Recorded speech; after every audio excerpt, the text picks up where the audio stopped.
Welcome to my channel. আমরা যখন একটা নতুন ফোন কিনি তখন সেই ফোনের বেশ কিছু স্পেসিফিকেশান দেখে ফোনটা কিনি, কিন্তু আজকের এই ভিডিওতে এরকম 10টা ফিচারের কথা বলবো। এগুলো যদি আপনার ফোনে থাকে তাহলে আপনার ফোনের ব্যবহার করার যে অভিজ্ঞতা সেটা আরও সুন্দর হয়ে উঠবে। তো প্রথমেই আসি ভয়েস ফোকাস মোড। এই ভয়েস ফোকাস মোড হচ্ছে, ধরে নিন আপনি কোনো একটা এমন জায়গাতে আছেন যেখানে প্রচুর পরিমাণে শব্দ হচ্ছে, বা বাজার বা হাট এই টাইপের জায়গাতে আছেন। আপনি কারোর সঙ্গে কথা বলছেন, আপনি শুনতে পাচ্ছেন না বা অপরজনও শুনতে পাচ্ছেন না। তখন এই ভয়েস ফোকাস মোডটা যদি আপনার ফোনে অন থাকে তাহলে দুজনেই কিন্তু আপনারা ভালো করে শুনতে পারবেন। দ্বিতীয় হচ্ছে ডলবি অ্যাটমস। এই ডলবি অ্যাটমস একটা এমন টেকনোলজি যেটা আপনার ফোনে যদি অন থাকে তাহলে আপনি রুমে যেখানেই থাকুন না কেন আপনি সাউন্ড সিস্টেম অর্থাৎ মিউজিক বা গান কিন্তু একইভাবে সব জায়গা থেকে সমানভাবে শুনতে পারবেন, যার ফলে আপনার যে গান শোনার যে এক্সপিরিয়েন্সটা সেটা কিন্তু আরও ভালো হবে। তৃতীয় হচ্ছে লিঙ্ক টু উইন্ডো।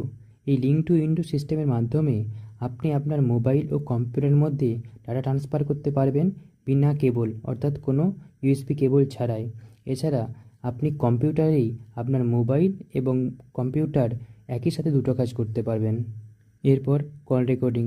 এই কল রেকর্ডিং সম্পর্কে আলাদা করে আর কিছু আপনাদেরকে বলার নেই।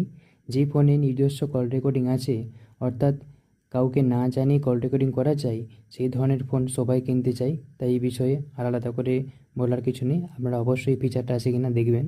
পঞ্চম ফিচার হচ্ছে এনএফসি। এই এনএফসি হচ্ছে অনলাইন ট্রানজ্যাকশনের ক্ষেত্রে কাজে লাগে। এনএফসি যদি আপনার ফোনে থাকে তাহলে শুধুমাত্র আপনি ট্যাপ অ্যান্ড পে এর মাধ্যমে আপনার ট্রানজ্যাকশন করতে পারবেন। এরপর হলো সিকিউর ফোল্ডার। এই সিকিউর ফোল্ডার হচ্ছে আপনার পার্সোনাল ডাটাকে সিকিউর রাখার জন্য, কারণ আমাদের ফোন মাঝে মধ্যেই কয়েকজন পরিচিত মানুষকে দিতে হয়। ফলে যাতে আপনার ডাটা সম্পূর্ণভাবে সুরক্ষিত থাকে, তাই আপনার ফোনের ভিতরেই কিন্তু আরেকটা ফোন হিসেবে কাজ করে সিকিউর ফোল্ডার। তাই এই ফিচারটাও আপনার ফোনে আছে কি না সেটা অবশ্যই দেখবেন। এরপর হলো অ্যাপ লক।